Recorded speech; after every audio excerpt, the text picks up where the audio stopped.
साम्राज्य न्यूज, सामान्यांचा असामान्य आवाज। सोलापूर विमानतळ परिसरातील नागरिकांना पोलिसांनी महत्त्वाचे आवाहन केले आहे।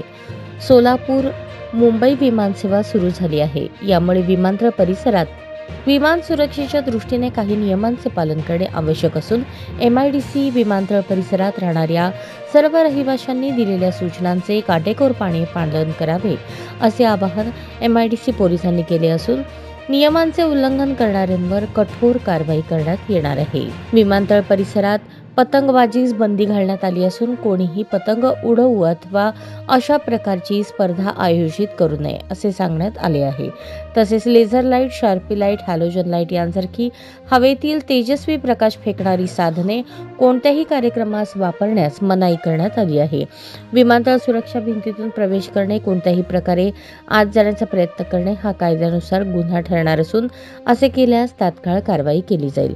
परिसरातील रहिवाशांनी घरांच्या छतावर किंवा उंच ठिकाणी झेंडे, पताका लावू नयेत। अशा वस्तूंमुळे विमान सेवेत अडथळे निर्माण होऊ शकतात असे पोलिसांनी म्हटले आहे। सर्व नागरिकांनी विमानतळाच्या सुरक्षेसाठी आणि विमान सेवा सुरळीत राहावी म्हणून या नियमांचे पालन करून प्रशासनास सहकार्य करावे असे आवाहन MIDC पोलीस ठाण्याचे वरिष्ठ पोलीस निरीक्षक प्रमोद वाघमारे यांनी केले आहे।